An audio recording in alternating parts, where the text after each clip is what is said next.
Question 5. Some dyes contain molecules that are coloured. Okay, the structures of 2 different dye molecules are shown below.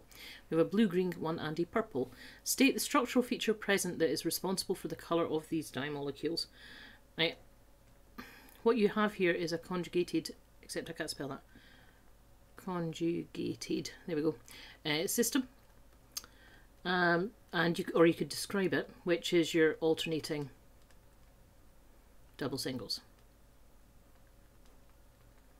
Okay. Explain fully how colour arises in these dye molecules, worth 2 marks. You'll notice I've pulled the colour wheel. That's because, so for 2 marks you're going to have to mention several things. So I'm expecting, first one that you're going to do is this highest occupied molecular orbital promoting electrons to the lowest unoccupied molecular orbital.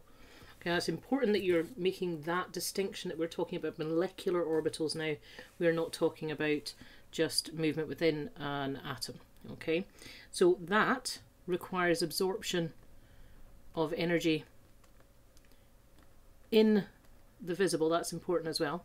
So it has to be exactly the right wavelength to be within the visible spectrum, and then because of that, the complementary colour,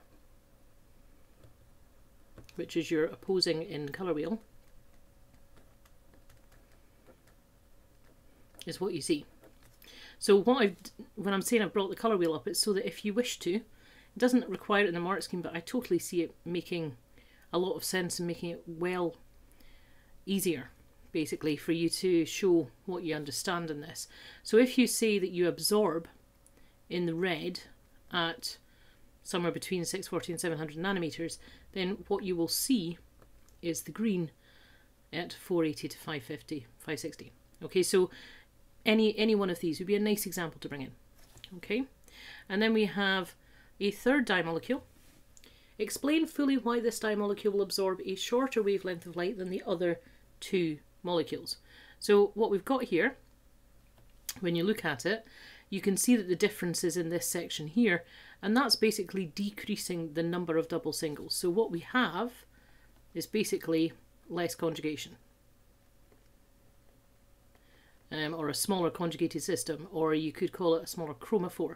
So what we have is basically less of the structures that will allow us to form into the visible spectrum.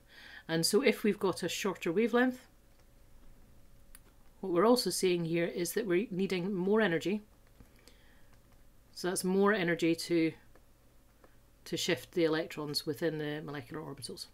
Okay, that's us. Don't think that's too bad of a question.